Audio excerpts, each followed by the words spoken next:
ओम श्री गुरुभ्यो नमः. जय जय श्री राधे. हरि ओम. മീരാബായി എന്ന് പറഞ്ഞൊരു സാധകയുടെ കവിതകൾ പല പ്രാവശ്യം നമ്മളിപ്പം ഹരിച്ചേട്ടൻ വഴി കേട്ട് കാണും. ഓരോ പ്രാവശ്യം മീരാബായിയുടെ കവിതകൾ ചിലത് ഗുരുജി തരുമ്പോൾ അത് നോക്കുമ്പോൾ ഒന്നിൽ നിന്ന് അടുത്തത് വ്യത്യസ്തമായിരിക്കും. ബിക്കോസ് ഒരു പ്രാവശ്യം കാണുന്ന ലെവലല്ലല്ലോ മീരാബായി കൃഷ്ണനെ വേറെ അടുത്ത പ്രാവശ്യം കണ്ടുകൊണ്ടിരുന്നത്. അപ്പോൾ ഓരോ പ്രാവശ്യം മീരാബായി കൃഷ്ണനെ കണ്ടുകൊണ്ടിരുന്നത് ഓരോ ലെവലിലായിരുന്നു. നമ്മൾ കുഞ്ഞിലെ ആദ്യമേ എന്താ പറയുക, കൊച്ചു പിള്ളേർ ചോദിക്കുകയാണ് എലി ഇങ്ങനെ ഇരിക്കുന്നത് നമ്മൾ ചിലപ്പം ടോം ആൻഡ് ജെറി ആയിരിക്കും കാണിക്കുന്നത്. പക്ഷെ ആ കൊച്ചു വളർന്നു വരുമ്പം അതിൻ്റെ കൺസെപ്റ്റ് മാറും. അപ്പം മീരാബായിയുടെ ഈ ഭജനം നോക്കിക്കഴിഞ്ഞാൽ മീരാബായി ഇങ്ങനെയായിരുന്നു കൃഷ്ണനെ കണ്ടുകൊണ്ടിരുന്നത്. അതിൻ്റെ കൺസെപ്റ്റ് ഡിഫറെൻ്റ് ആയിരുന്നു.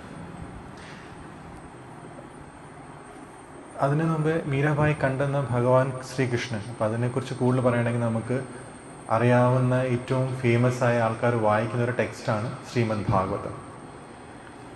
ഭാഗവതത്തിൽ നമ്മൾ നോക്കിക്കഴിഞ്ഞാൽ ബാക്കി കഥകളിലെ പോലെ വരുന്നതല്ലാതെ സ്റ്റാർട്ടിങ് എൻഡിങ് ഒക്കെ വേറെ ലെവലിലായിട്ടാണ് അവർ എഴുതിയിരിക്കുന്നത്. നമ്മളെ സാധാരണ കാണുന്ന പോലെ ഒരു സ്റ്റോറി ആയിട്ടല്ല. ഒരു വ്യക്തി who's going to die in 7 days. Parikshit Maharaj അദ്ദേഹം 7 ദിവസം കൊണ്ട് മരിക്കാൻ കിടക്കുകയാണ്. ആ സമയത്താണ് അദ്ദേഹം ഭഗവാനെക്കുറിച്ച് അറിയണം എന്താണെന്ന് മനസ്സിലാക്കാൻ ശ്രമിക്കുന്നത്. അപ്പം ഒരു മഹാഗുരുവായ ശുഗ മഹർഷിയുടെ അടുത്താണ് എത്തുന്നത്. അപ്പം നമ്മൾ ആ കൺസെപ്റ്റ് ആലോചിക്കുക. ഒരു 7 ദിവസം കിട്ടുവാണ്. നമ്മൾ മിക്കവാറും ആ സമയത്തായിരിക്കുമല്ലോ ഈശ്വരൻ്റെ അടുത്ത് വരുന്നത്. സന്തോഷമുള്ള സമയത്ത് വരത്തില്ല. അദ്ദേഹത്തിൻ്റെ പ്രാരാബ്ധ കർമ്മവും സഞ്ചിത കർമ്മവും എന്തോ ആയിരുന്നു. അത് പ്രകാരം അത് പ്യൂരിഫൈ ചെയ്യാനും അത് മനനം ചെയ്യാനും അദ്ദേഹം പരീക്ഷിത് മഹാരാജാവിൻ്റെ അടുത്ത് എത്തുവാണ്. ആ വഴിയാണ് ഇദ്ദേഹം ഈ കൃഷ്ണകഥ പറയുന്നത്. സ്റ്റാർട്ടിങ് തൊട്ട് നോക്കിക്കഴിഞ്ഞാൽ കുന്തിയുടെ പ്രാർത്ഥന, പിന്നെ സൃഷ്ടിയുടെ എക്സ്പ്ലനേഷൻ, പിന്നെ ദശാവതാരങ്ങൾ, സാഖ്യയോഗ, അവധൂത ജ്ഞാനം, അത് കുറേ കഴിഞ്ഞിട്ട് 10ാമത്തെ സ്കന്ധത്തിലാണ് ഭഗവാൻ ശ്രീകൃഷ്ണനെ കുറിച്ച് പറയുന്നത്.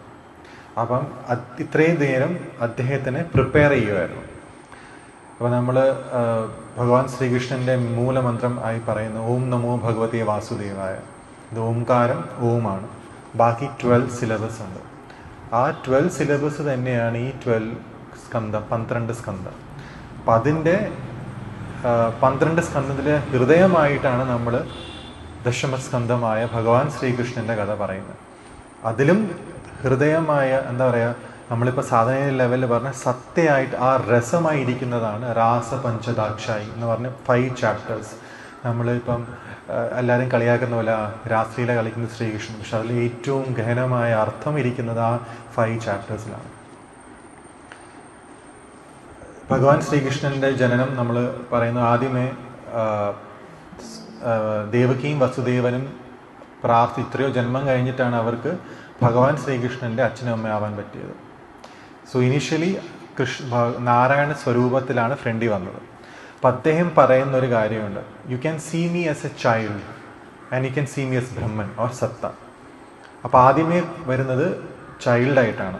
ഇപ്പോൾ നാം ഒന്നും ഇതിനെക്കുറിച്ച് ഈ സ്പിരിച്വാലിറ്റിയെക്കുറിച്ച് അറിയത്തില്ലെങ്കിലും കൃഷ്ണൻ്റെ ഒരു കുഞ്ഞു ഫോട്ടോ കണ്ട് നമ്മൾ അറിഞ്ഞോ അറിയാതെ ഒരു സ്നേഹത്തിന് നമുക്ക് ഇഷ്ടപ്പെടും, ഒരു കൗതുകം തോന്നും, ഒരു വാത്സല്യം തോന്നും എല്ലാവർക്കും ആ ഫോട്ടോ കാണുമ്പോൾ. ആ പ്രേമഭാവം ആ ഭഗവാൻ ശ്രീകൃഷ്ണനോട് ആ ഫോട്ടോ കാണുമ്പോൾ നമുക്ക് തോന്നാറുണ്ട്. അപ്പം അവിടെ ആ സ്നേഹത്തിന് എത്ര ഇമ്പോർട്ടൻസ് ആണ്. അതവിടെ ഇരിക്കട്ടെ. ഇനിയിപ്പോൾ നമ്മൾ ആ സ്നേഹം വെച്ചിട്ടാണ് ഈ കൃഷ്ണനെ വസുദേവനായാലും പിന്നെ യശോദയായാലും നന്ദദേവനായാലും അവരെല്ലാവരും ഭഗവാനെ കണ്ടുകൊണ്ടിരുന്നത്.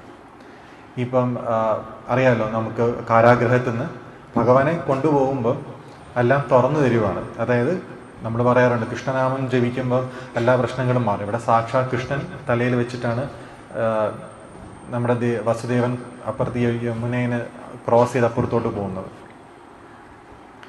അവിടെ കാളിയ നാഗം അദ്ദേഹം എന്ത് ചെയ്യുന്നത് നമുക്കറിയാം. ആ മഴയിൽ കൃഷ്ണനെ പ്രൊട്ടക്റ്റ് ചെയ്യാൻ ശ്രമിക്കുകയാണ് ആ മഴ നനയാതിരിക്കാൻ പുറകിൽ നിന്ന്. ഇത് നല്ല ഡീപ്പസ്റ്റ് മീനിങ് ആണെന്നറിയാം. ബിക്കോസ് അദ്ദേഹത്തിന് വേണമെങ്കിൽ ഫ്രണ്ടിൽ നിന്ന് വരാം. അദ്ദേഹം എന്ത് ചെയ്തു?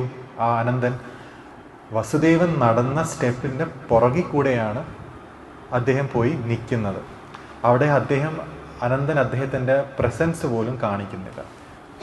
That I am there protecting Krishna. അപ്പം ഒരു സാധകൻ്റെ ലെവലിൽ നോക്കിക്കഴിഞ്ഞാൽ ഓൾറെഡി നാരായണൻ്റെ സമീപമായി ഇരുന്നിട്ട് പോലും ഒരു ഭക്തൻ്റെ കാൽപ്പാട് അത്രയും ആ ഈഗോ ഇല്ലാതെ ലെവലിൽ ഇരുന്നിട്ടാണ് അദ്ദേഹം അദ്ദേഹത്തിൻ്റെ ഡ്യൂട്ടി ചെയ്യുന്നത്. ഇത് കഴിഞ്ഞിട്ട് നമുക്കറിയാം യശോദ അടുത്തും പോകുന്നുണ്ട്. ബാക്കി കാലം നമുക്ക് പല സ്റ്റോറീസ് നമ്മൾ പറഞ്ഞു കേട്ടിട്ടുള്ള കാര്യങ്ങളാണ്. പക്ഷെ ഇതേ സമയത്ത് ഇപ്പം ഇത് പറയാൻ ഉദ്ദേശം എന്താണെന്ന് വെച്ചാൽ നമ്മൾ ഭാഗവതത്തിൽ എങ്ങും രാധയെക്കുറിച്ച് പറയുന്നില്ല എന്ന് പറയും. ആ പ്രേമഭാവം വരുന്നു, അവിടെ തന്നെ രാധ വന്നു അല്ലേ?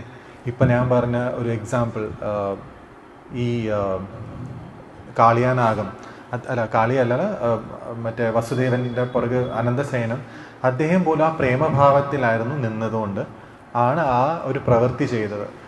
പ്രത്യക്ഷമായി രാധയില്ല, പക്ഷേ എന്താ പറയുക, ഒരു പായസത്തിലെ മധുരമായിട്ടാണ് ആ ദേവി പ്രത്യക്ഷമായി ഇവിടെ എല്ലാം ആ എൻറ്റയർ ടെക്സ്റ്റിൽ അതുണ്ട്. സ്റ്റാർട്ടിങ്ങിൽ പറഞ്ഞു കഴിഞ്ഞാൽ ശ്രീ ശുക ഉവാച എന്നാണ് പറയുന്നത്. ശ്രീ എന്ന് പറയുന്നത് തന്നെ രാധയാണ് ഉദ്ദേശിക്കുന്നത്. ഇപ്പം വൃന്ദാവനത്തിലൊക്കെ പോയി കഴിഞ്ഞാൽ നോർത്ത് ഇന്ത്യയിൽ അവിടെ രാധ ശ്രീജി എന്നാണ് പറയുന്നത്, അല്ലെങ്കിൽ കിഷോരി ജു എന്ന് പറയും. Because she is always in 16 years old. ഈ 16 നമുക്ക് ലളിതാ സഹസ്രനാമത്ത് വായിച്ചാലും ഷോഡശി മന്ത്രത്തിൽ അവിടെയും ദേവിക്ക് 16 വയസ്സാണ്, ത്രിപുര സുന്ദരിക്കും. അപ്പോൾ ആ 16 years ഭയങ്കര പ്രാധാന്യമുണ്ട്. ഈ ദേവിയെ രാധയെ നമ്മുടെ ഗർഗ ഭാഗവത്തിൽ നോക്കിക്കഴിഞ്ഞാൽ അതിലൊരു സന്ദർഭമുണ്ട്. അതായത് എത്രയോ ജന്മങ്ങൾ കഴിഞ്ഞിട്ടാണ് ആ ബ്രഹ്മാവിന് രാധയുടെ കാലിൻ്റെ ഒരു ടോസ് കാണാൻ പറ്റുന്നതെന്ന് പറയാം, ഒരു വിരൽ കാണാൻ പറ്റുന്നത്. ഓൾറെഡി ഇത്രയോ ജന്മം നമുക്ക് ബ്രഹ്മാവിൻ്റെ ടൈം കാൽക്കുലേഷനകത്ത് പറയുന്നുണ്ട്, പക്ഷെ അതിനകത്ത് ഡീറ്റെയിൽ ആയിട്ട് പോകുന്നില്ല. അതായത് നമ്മുടെ ടൈം ഗ്യാപ്പ് പോലെയല്ല ബ്രഹ്മാവിൻ്റെ ടൈം ഗ്യാപ്പ്. അപ്പോൾ ആ ബ്രഹ്മാവ് എത്രയോ ബ്രഹ്മാവിൻ്റെ 60 years ടൈം ഗ്യാപ്പിൽ അത് കാണാൻ പറ്റിയെന്ന് പറയുമ്പോൾ, എന്നിട്ടാണ് അദ്ദേഹം പിന്നെയും ആ ഭഗവാനോട് പ്രാർത്ഥിക്കുന്നത്, എൻ്റെ ഒരു ആഗ്രഹമാണ് എനിക്ക് താങ്കൾ പൂർണ്ണാവതാരമായിട്ട് വരുമ്പം രാധാദേവിയും കൂടെ ഉണ്ടാവുമ്പോൾ എനിക്ക് ആ ഒരു താങ്കളുടെ ആ എന്താ പറയുക ആ കല്യാണം കാണണം, കൃഷ്ണനും രാധയുടെയും ആ ഒരു കല്യാണം കാണണമെന്ന് പറയും. ഇപ്പോഴും വൃന്ദാവനത്തിലൊരു സ്ഥലമുണ്ട്, അതായത് ബ്രഹ്മാവ് രാധയും കൃഷ്ണനെയും കല്യാണം കഴിച്ചൊരു സീക്രട്ട് പ്ലേസ് ആണ്. ഇപ്പം നമ്മുടെ സാധന ലെവലിൽ നോക്കിക്കഴിഞ്ഞാൽ മനസ്സ് ഇത്രയോ ജന്മമായിട്ട് ആ നിരീക്ഷകനെ കാണാൻ ശ്രമിക്കുകയാണ്. അപ്പം അതിപ്പോൾ പറഞ്ഞ പോലെ മനസ്സിനെ നമ്മൾ ബ്രഹ്മാവായിട്ട് കണ്ടാൽ so many years he's trying to understand Radha, ആ നിരീക്ഷകൻ. പക്ഷെ ആ നിരീക്ഷകനെ മനസ്സിലാക്കി കഴിയുമ്പോൾ അവസാനം ആണ് ആ കല്യാണം, ആ രണ്ടുപേരും കൂടെ യോജിക്കുന്നത്. അതായത് ആ സത്യയും അല്ലെങ്കിൽ ആ ബ്രഹ്മനും ആ അബ്സല്യൂട്ടും ആ പറയുന്ന വിറ്റ്നസിങ് സ്റ്റേജ് രണ്ടും കൂടെ മേർജ് ചെയ്യുമ്പോഴാണ് ആ കല്യാണം. അപ്പം ഇതിനകത്ത് ആ ഗർഗമുനി എഴുതി വെച്ചിട്ടുണ്ട്. അതായത് ദേവിയുടെ കൂടെ ഉണ്ടായിരുന്ന അഷ്ടസഖിമാർ ലളിത, വിശാഖ, ചിത്ര, തുംഗ, വിദ്യ, ഇവരാർക്കും അതിന് ആ പ്രവേശനമില്ലായിരുന്നു ആ രംഗഭൂമിയിൽ. അത്രയും സീക്രട്ടായിട്ടുള്ള ദിവ്യമായ മാരേജ് ആയിരുന്നു. ഒരു സാധകൻ നോക്കിക്കഴിഞ്ഞാൽ അവൻ ആ ഒരവസ്ഥയിൽ നിൽക്കുമ്പോൾ വേറെ ആർക്കും കാണാനോ പറയാനോ മനസ്സിലാകത്തില്ല എന്തോ ആണെന്ന് ഈ സംഭവം. രാമകൃഷ്ണ പരമഹംസനെ കണ്ടു കഴിഞ്ഞിട്ട് അദ്ദേഹം ആ സമാധി അവസ്ഥയിൽ പോകുമ്പോൾ പ്രാന്തൻ എന്ന് വിളിച്ചുകൊണ്ടിരുന്നു. പ്രാന്തനായിരുന്നു ആക്ച്വലി, ബിക്കോസ് അദ്ദേഹത്തിൻ്റെ അവസ്ഥ അദ്ദേഹത്തിനെ അറിയത്തുള്ളൂ. ഭാഗവത്തിൽ ഫേമസ് ആയ ഒരു സ്റ്റോറിയാണ് നമ്മുടെ ജഡഭരതൻ്റെ കഥ. ആദ്യമേ അദ്ദേഹം ഒരു രാജാവായിരുന്നു. രാജാവായി അദ്ദേഹം അതെല്ലാം വിട്ട് കുറേ ഋഷിമാരുടെയും മനനമൊക്കെ ചെയ്തു. അതിനു മുമ്പ് എത്രയോ വർഷങ്ങൾ he was practicing so many things. പക്ഷെ at last he became a ഋഷി, ഭരത ഋഷി. അവിടെയും ഒരു മാൻ്റെ കൂടെ ഉണ്ടായ അട്രാക്ഷൻ കാരണം അദ്ദേഹം നെക്സ്റ്റ് ബർത്തിൽ മാനായിട്ട് ജനിച്ചു. പിന്നെയും മാനായിട്ട് ജനിച്ചപ്പോൾ അദ്ദേഹത്തിന് മനസ്സിലായി I need to purify myself. പിന്നെ അത് ആ ഗുരുക്കന്മാരുടെ സന്നിധിയിലായിരുന്നു അദ്ദേഹം നിന്നുകൊണ്ടിരുന്നത്. ആ ജന്മം അങ്ങനെ പോയി. അടുത്ത ജന്മത്തിലായിരുന്നു ഒരു ബ്രാഹ്മണൻ്റെ കുടുംബത്തിൽ പുത്രനായി ജനിക്കുന്നത്. അവിടെയായിരുന്നു നമ്മൾ പറയുന്നത് ജഡഭരതൻ. പക്ഷെ അദ്ദേഹത്തിനെ കാണുമ്പോൾ ആൾക്കാർ പറയുന്നത് അയാളെ കണ്ടു കഴിഞ്ഞാൽ ഒരു ബ്രാഹ്മണ കുടുംബത്തിലെ ഒരു മൂഢനെ പോലെ ഇരിക്കുമായിരുന്നു. പക്ഷെ ആക്ച്വലി മൂഢനല്ല. അദ്ദേഹം ഏത് നേരവും ആ നിത്യസത്യത്തിൽ നിൽക്കുമായിരുന്നു. ഈ അണ്ടർസ്റ്റുഡ് വാട്ട് ഇസ് ട്രൂത്ത്. ഇനിയും 2 ജന്മങ്ങൾ ഞാൻ ചെയ്ത തെറ്റ് ഇനി അവർ ആവർത്തിക്കാൻ പാടില്ല. അപ്പം അദ്ദേഹം എന്താ ചെയ്യുന്നത്, ആ സമയത്തും വേറെ ഒന്നും ചിന്തിക്കാതെ ഇപ്പം നമ്മൾ ഗുരുജി പഠിപ്പിച്ചിരുന്ന പോലെ ആ കറക്റ്റ് നിരീക്ഷണമായിരുന്നു ചെയ്തുകൊണ്ടിരുന്നത് ഓരോ സമയത്തും. അതുകൊണ്ടാണ് അദ്ദേഹത്തിൻ്റെ വാക്കുകൾ രാഹുഗണങ്ങളുടെ കൂടെയും ആ രാജാവിൻ്റെ കൂടെയും പറയുന്നൊരു കോൺവെർസേഷൻ ഉണ്ട്. ഒരു ചിന്മയസ്വാമിയുടെ കൂടെ ബാലുജി ഒരു ഇൻ്റർവ്യൂ എടുത്തപ്പം അദ്ദേഹം ഇത് വ്യക്തമായി പറയുന്നുണ്ടായിരുന്നു. ബിക്കോസ് അദ്ദേഹം ആ സമയത്ത് കൊടുത്ത ജ്ഞാനം വഴിയായിരുന്നു ആ രാജാവിന് ബോധ്യം വന്നത്. ബിക്കോസ് ആ സമയം വരെ ഇദ്ദേഹത്തെ സെർവൻ്റായിട്ടാണ് കണ്ടുകൊണ്ടിരുന്നത് ഈ ഭരതമുനിയെ. ഇനിയിപ്പം ഇത് നമുക്കിപ്പോൾ മനസ്സിലാകുമ്പോൾ നമുക്കറിയാം ഇത്ര ഇമ്പോർട്ടൻസ് ആയിരുന്നു ഈ സെൽഫ് റിയലൈസേഷനിൽ ഈ നമ്മുടെ സ്വയം സ്റ്റഡിയും മനസ്സിൻ്റെ മനനത്തിനെ കുറിച്ച്. പിന്നെ ഞാൻ നേരത്തെ പറഞ്ഞ പോലെ ഭാഗവതത്തിൽ 10ാമത്തെ ചാപ്റ്ററിൽ ആണ് ഇതിൻ്റെ എസൻസ് ഇരിക്കുന്നതെന്ന് പറയുന്നത്. അതിൽ ഈ ശ്രീരാമചന്ദ്രൻ്റെ കൂടെ ആ സമയത്ത് ഉണ്ടായിരുന്ന, അതായത് കൃഷ്ണൻ ജനിച്ച ഒരു 10,000 years മുന്നേ ആയിരുന്നു ഭഗവാൻ ശ്രീരാമൻ ജനിച്ചിരുന്നത്. ഭഗവാൻ ശ്രീരാമൻ ജനിച്ച സമയത്ത് കുറേ ഋഷിമാരും അദ്ദേഹത്തിനെ കാണാനും വരും. അദ്ദേഹത്തിൻ്റെ കൂടെ എന്താ പറയുക, ആ ടൈം സ്പെൻഡ് ചെയ്യാൻ നോക്കിയപ്പോൾ ആ സമയത്തെ സങ്കല്പം അനുസരിച്ച് അദ്ദേഹത്തിന് പറ്റിയിട്ടില്ല. അപ്പം അതേ ഋഷിമാരും അതേ സമയത്തുള്ള പശുക്കളും അവരെല്ലാവരുമായിരുന്നു വൃന്ദാവനത്തിലെ ഋഷികളും ഗോപസ്ത്രീകളും ഗോപന്മാരും ഈവൻ പ്ലാന്റ്സും ചെടിയും ആനിമൽസുമായി വരുന്നത്. ഭഗവാൻ ശ്രീകൃഷ്ണൻ 6 മാസം ഈ ഗോപികമാർക്ക് സമയം കൊടുക്കും ടു പ്യൂരിഫൈ ദംസെൽഫ്. നമ്മളിപ്പം പറയുന്ന ആടിമാസം കഴിഞ്ഞ് അടുത്ത സമയം വരുന്നതാണ് പൂർണ്ണചന്ദ്രമായി വരുന്ന ശരത് ഋതു. അപ്പം എല്ലാം സെറ്റിൽഡ് ആവും. ആ സെറ്റിൽ ആവുന്ന സമയത്ത് ആ ചാപ്റ്ററിനാണ് ആക്ച്വലി രാസ പഞ്ചാദക്ഷായി എന്ന് പറയുന്നത്. നമ്മൾ രാസലീല നടക്കുന്ന സമയം വ്രതം എടുത്ത് ഭഗവാൻ ശ്രീകൃഷ്ണൻ അവരെ പ്യൂരിഫൈ ചെയ്യിപ്പിച്ച ശേഷം, ഓൾറെഡി നമുക്കറിയാം ഗോപികമാർ എത്ര സ്നേഹമായിരുന്നു ഭഗവാൻ ശ്രീകൃഷ്ണനോട്. രാത്രി ഒരു 12 മണിക്ക് ശേഷം നമുക്കുണ്ടായിരുന്ന 12 വനങ്ങളിൽ ഒരു വനത്തിൽ പോയി ഭഗവാൻ ശ്രീകൃഷ്ണൻ വേണുഗീതം വായിക്കുമ്പോൾ വീട്ടിൽ ഇരിക്കുന്ന ഓരോ ഗോപികമാർ ആ നാദബ്രഹ്മസ്വരം കേൾക്കുമ്പോൾ അവർ സ്റ്റക്കാവുകയാണ് ചെയ്യുന്നത്. നമ്മളിപ്പോഴത്തെ പോലെ സൂം മീറ്റിംഗ് ഒന്നുമല്ല, അവർക്ക് ആ വിളി കേൾക്കാമായിരുന്നു.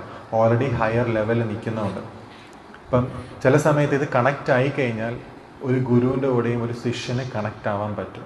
അതായത് ഇവിടെ ഉദ്ദേശിച്ചത്. കൺമഷി വരച്ചുകൊണ്ടിരുന്ന ഒരു ഗോപിക മുഖം മൊത്തം കൺമഷി വരച്ചു വെച്ചു. കൊച്ചിന് ആഹാരം കൊടുത്തുകൊണ്ടിരുന്നത് എന്താ ചെയ്തുകൊണ്ടിരുന്നത് അവർ മറന്നുപോയി. കുക്ക് ചെയ്തുകൊണ്ടിരുന്ന ഗോപിക പാത്രം കരിപ്പിച്ചു വെച്ചു. അച്ഛനെ അമ്മയും സേവിച്ചുകൊണ്ടിരുന്ന ഒരു ഗോപിക എല്ലാം പൊട്ടിച്ച് കളഞ്ഞിരുന്നു. എന്നുവെച്ചാൽ അവരവരുടെ ബോധാവസ്ഥ മാറി. അപ്പോൾ ആലോചിക്കണം ഏത് ലെവലിൽ നിൽക്കുമായിരുന്നു ആ ഗോപസ്ത്രീകൾ. അതാണ് ഗോപ്യ ഉവാച്ച എന്ന് അതിനകത്ത് ഭാഗവത്തിന് പറയുന്നുള്ളൂ. ഗോപി ഉവാച്ച എന്ന് പറയുന്നത് the one who has full control in their senses. അതുകൊണ്ട് ഒരു ഗോപി എന്നല്ല അവർ പറയുന്നത്, it's a set of devotees or sadhakas. അവരെയാണ് ഭഗവാൻ ശ്രീകൃഷ്ണൻ 12 മണിക്ക് വേണുനാഥത്തിൽ അങ്ങോട്ട് വിളിക്കുന്നത്. വിളിച്ചു കഴിയുമ്പം ഫസ്റ്റ് ചോദിക്കുന്ന ചോദ്യമാണ്, നിങ്ങൾ എന്തിനാ എവിടെ വരുന്നതെന്ന് ചോദിച്ചു. അപ്പോൾ ഗോപിമാരെ വെച്ച് രാത്രി വിളിച്ചതും പോരാ കളിയാക്കുന്നോ? അപ്പോൾ പറയും, നിങ്ങൾ നിങ്ങളുടെ മാനം മര്യാദ വിട്ടിട്ടാണോ ഈ രാത്രി വരുന്നത്? നിങ്ങളുടെ ഭർത്താക്കന്മാരെയും അച്ഛനും അമ്മമാരെയും ഒക്കെ പറഞ്ഞു വിട്ടിട്ടാണോ ഇവിടെ വരുന്നത്? ഇപ്പം ഇതൊരു കോളാണ്. ബിക്കോസ് ഈ ഗോപികമാർ രാത്രി വരുമ്പം എല്ലാ ഗോപികമാർക്കും അവിടെ എത്തിച്ചേരാൻ പറ്റിയിട്ടില്ലായിരുന്നു. ചില ഗോപികമാരുടെ വീട്ടുകാർ വിട്ടിട്ടില്ല. ചില ഗോപികമാർ ആ ഒരു വിഷമം കാരണം വരാൻ പറ്റിയില്ല. നമ്മൾ തന്നെ പറയാറുണ്ട്, ചില സാധകന്മാർക്ക് തന്നെ അവരുടെ ഉള്ളിൽ കോളുണ്ടെങ്കിലും പക്ഷെ അവർക്ക് വരാൻ പറ്റില്ല. ആ പോട്ടെ, അടുത്ത പ്രാവശ്യം ആവട്ടെ.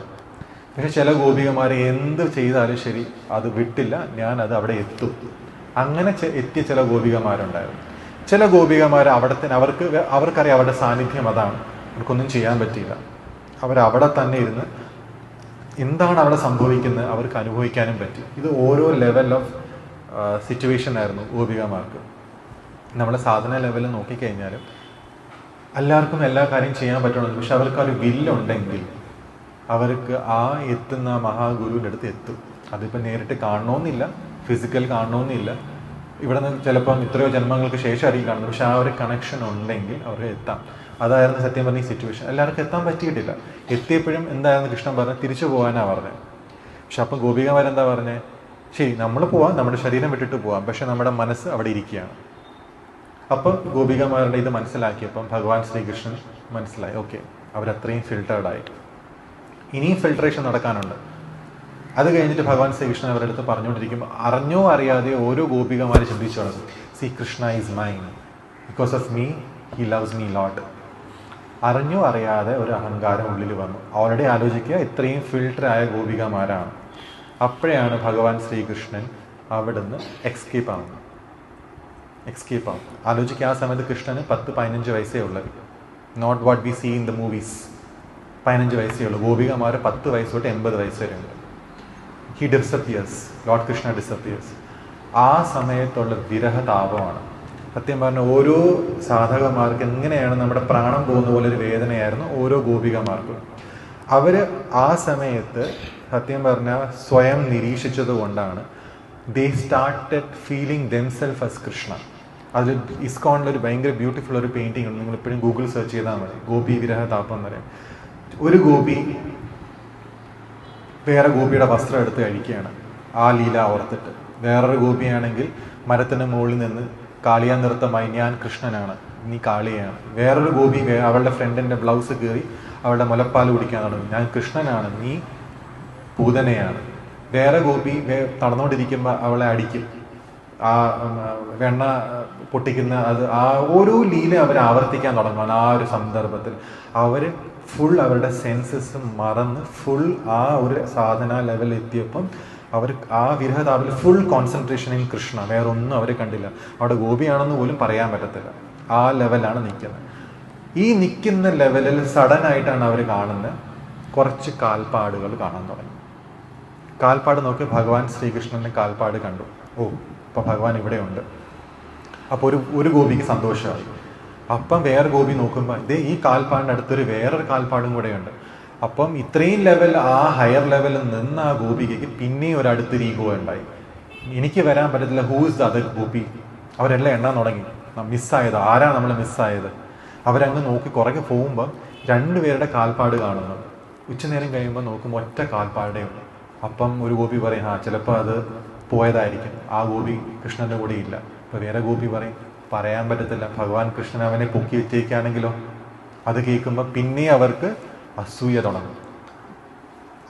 നമ്മളിപ്പോൾ ആലോചിക്കുന്നത് സാധന ലെവലിൽ ഹയർ ലെവലിൽ നിന്നിട്ട് വന്ന് ആ നമ്മുടെ ഉള്ളിലോട്ട് നിരീക്ഷണം ചെയ്ത് ഹയർ ലെവൽ എത്തിയിട്ടാണ് ഇവർക്ക് ഇങ്ങനൊരു ഈഗോ വരുന്നത്. അപ്പം ഇങ്ങനൊരു ഈഗോ വരുമ്പം ആ ഈഗോയും കൂടെ എടുത്ത് കളയണ്ടേ വിത്തിൻ 2 or 3 minutes. അതും കൂടെ ആ പിന്നെയും ഫിൽട്രേഷൻ നടക്കണം. അപ്പോഴാണ് അവർ കാണുന്നത്, ഇച്ചിരിയും കൂടെ പോയുമ്പം ഒരു സ്ത്രീ അവിടെ കിടന്ന് വിലപിക്കുന്നത്. അപ്പം അതിനകത്ത് ചോദിക്കും, ആ സ്ത്രീയും പറയും, അയ്യോ എനിക്കും കൃഷ്ണനെ കാണാൻ പറ്റിയില്ല, അതും എൻ്റെ കയ്യിൽ നിന്ന് പോയി, ഞാനും വിചാരിച്ചു എൻ്റെ കൃഷ്ണനാണെന്ന് വിചാരിച്ചു, പക്ഷെ ആ സമയത്ത് മനസ്സിലായി അതും എൻ്റെ ഈഗോ കാരണം എനിക്ക് നഷ്ടപ്പെട്ടു. അപ്പം ഇവരെല്ലാവരും വിലപിക്കുന്ന സമയത്താണ് ഭഗവാൻ ശ്രീകൃഷ്ണൻ തിരിച്ചു വരുന്നത്. എന്നിട്ടാണ് നമ്മൾ പറയുന്ന ആ രസാമൃതമായ രാസലീല അവിടെ നടക്കുന്നത്. അപ്പോൾ അതിൽ നിന്ന് കാണുന്നതെന്ന് വെച്ചാൽ അവരുടെ ഈഗോ ഇല്ലാതാവുമ്പോഴാണ് അവർക്ക് ഓരോ ഗോപികമാർക്കും ഒരു കൃഷ്ണൻ്റെ പ്രസൻസ് ഫീൽ ചെയ്യുന്നത്. ബിക്കോസ് കൃഷ്ണന് ഒരു ഇൻഡിവിജ്വാലിറ്റി ഇല്ല, മനസ്സിന് ഇൻഡിവിജ്വാലിറ്റി ഉണ്ട്, കൃഷ്ണന് ഇൻഡിവിജ്വാലിറ്റി ഇല്ല. അവർ ആ ലെവലിൽ എത്താൻ വേണ്ടിയിട്ടാണ് ആ രാസലീല നമ്മൾ പറയുന്ന സർക്കിളിൽ നിന്ന് ഇടയ്ക്ക് കൃഷ്ണനും രാധയും നിൽക്കുമ്പോൾ. അത് നോക്കിക്കഴിഞ്ഞാൽ നമ്മുടെ ശ്രീചക്രം പോലെയാണ്. ആ ബിന്ദുവും ശിവശക്തിയുടെ ആ ഇതിൽ ബാക്കി ട്രയാങ്കിൾസ് നോക്കിക്കഴിഞ്ഞാൽ ഈക്വൽ ടു ശ്രീചക്ര. അപ്പം ഈ ലെവലിൽ എത്തിയിരിക്കുകയാണ്. ഇപ്പം ഈ സാധന ലെവലിൽ നോക്കിക്കഴിഞ്ഞാൽ ഇത്രയും ലെവലിലാണ് അവരെത്തിയത്. ഇനി ഈ എസൻസ് ആണ് മരിക്കാൻ പോകുന്ന ഈ നമ്മുടെ പരിഷത്ത് മഹാരാജാവിന് ഇദ്ദേഹം പറഞ്ഞു കൊടുക്കുന്നത്. അപ്പോൾ ആലോചിക്കുക, ഇത്രയും ഗഹനമായ ഒരു സബ്ജക്റ്റാണ് ഈ പർട്ടിക്കുലർ സബ്ജക്റ്റാണ് ഭഗവാൻ കൃഷ്ണനെക്കുറിച്ച് പറയുന്നത്. ഇപ്പം ഈ പറഞ്ഞ ശേഷമാണ് അവർക്ക് ബോധ്യം വരുന്നത് എന്താണ് ഭഗവാൻ കൃഷ്ണൻ ആരാണ് അവർക്ക് മനസ്സിലാവുന്നത്. ഈ കൃഷ്ണനെയാണ് മീരാബായി പ്രാർത്ഥിച്ചുകൊണ്ടിരുന്നത്. പക്ഷേ ഇതേ മീരാബായിയുടെ ചില ഭജൻസിൽ നോക്കിക്കഴിഞ്ഞാൽ ഡിഫറെൻ്റ് ആയിട്ടാണ് മീരാബായി ആ ഭജനെ പാടിയിട്ടുള്ളത്. പേര് തന്നെ വ്യത്യാസമാണ്.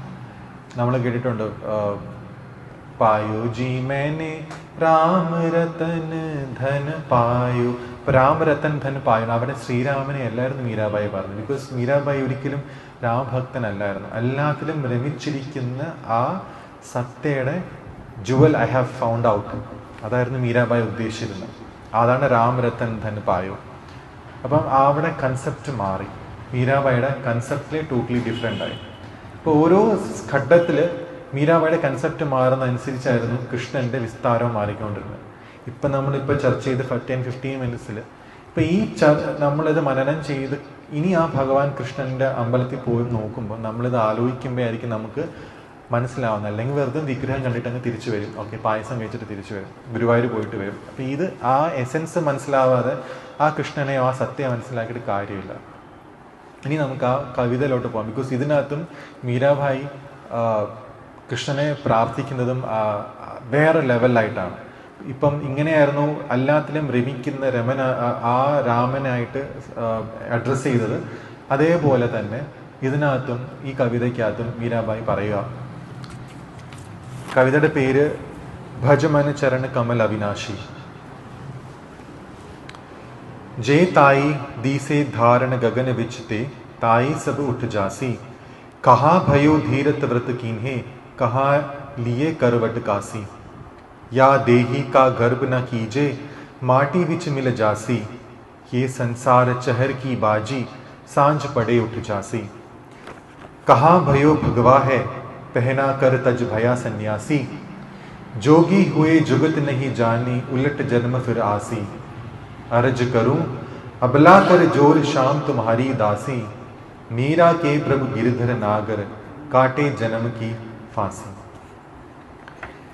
ഇപ്പൊ മീരാബായി പറയാ, മനസ്സിനോടെയാണ് പറയുന്നത് മീരാബായി, നീ ഒരിക്കലും നഷ്ടമാവാത്ത ആ പരമാത്മാവിനെ ശരണം പ്രാപിക്കൂ. ഈ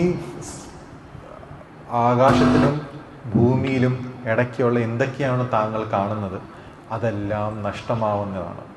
എവറിത്തിങ് ഇസ് ടെമ്പററി, എല്ലാം പെരിഷബിൾ ആണ്. എന്ത് കണ്ടാലും ഈ രണ്ട് ഇതിനെ മുകളിൽ കൂടെയാണല്ലോ നമ്മൾ നടന്നു പോകുന്നത്. എന്ത് കണ്ടാലും ഇറ്റ് ഈസ് പെരിഷബിൾ. കുറേ തീർത്ഥയാത്രയും കുറേ വ്രതവും എടുത്തു, ഒരു പ്രയോജനവുമില്ല. നമ്മൾ പറയാം ഈ മനസ്സ് അല്ലെങ്കിൽ ആ സത്യം അല്ലെങ്കിൽ ആ ട്രൂത്തിനെ മനസ്സിലാക്കാതെ വെറുതെ കാശി പോയിട്ട് അവിടെ പോയിട്ട് എനിക്ക് എൻ്റെ ശരീരം ത്യാഗം ചെയ്താൽ മോക്ഷം കിട്ടുമെന്ന് പറഞ്ഞാൽ വെറും ഒരു തോന്നലാണ്. അതാണ് അതിനകത്ത് കാശി പോയിട്ട് കാര്യമില്ല എന്ന് പറയും. ഇതൊന്നും പഴയ കവിതകളിൽ മീരാബായി പറഞ്ഞിട്ടില്ല. ഈ നേരത്തെ കവിതകളിൽ ഇപ്പം ഹരിച്ചേട്ടൻ പറഞ്ഞ കവിതകളിൽ നോക്കിക്കഴിഞ്ഞാൽ പ്രകൃതിയായിട്ടും അതിനായിട്ട് ഇണഞ്ഞ് കൃഷ്ണനെ അഡ്രസ്സ് ചെയ്യുമായിരുന്നു. ഒരിക്കലും നമ്മൾ നമ്മുടെ ശരീരത്തിന് അഭിമാനിക്കാൻ പാടില്ല. എന്തായാലും ഈ ശരീരം ഒരു ദിവസം ഈ മണ്ണിനോട് ചേർന്ന് പോകുന്നതാണ്. ഇത് എന്താ പറയുക, പണ്ടത്തെ സമയത്ത് നോർത്ത് ഇന്ത്യയിലൊക്കെ ഈ കവിട കളിക്കുന്ന പോലെ ഒരു കളിയുണ്ട്. വൈകുന്നേരം ആകുമ്പോൾ അവർ നിർത്തും. അപ്പം ക്ഷണികമാണ് നമ്മുടെ ജീവിതം, മീരാബായി പറയും. അതുകൊണ്ട് ആ സമയം വെറുതെ വ്യസ്തമാക്കിയത് ആവശ്യമില്ലാത്ത കാര്യങ്ങളിൽ പോയി കഴിഞ്ഞാൽ നമുക്കൊന്നും കിട്ടത്തില്ല. വെറുതെ ഈ സന്യാസിമാരിടുന്ന പോലത്തെ ഈ വേഷം ഇട്ടിട്ട് എന്ത് പ്രയോജനം? ഈഗോന്റെ സിമ്പിളാണ് ഈ ഭഗവ അല്ലെങ്കിൽ ഓറഞ്ച് കളർ ഡ്രസ്സ്, തീ കത്തുന്ന സിമ്പിൾ. അതും ഇട്ടിട്ട് മനസ്സ് വേറെ കാര്യങ്ങളിൽ പോയിട്ട് എന്തെങ്കിലും പ്രയോജനമുണ്ടോ എന്ന് മീരാബായിന്റെ മനസ്സിനോട് ചോദിക്കുകയാണ്.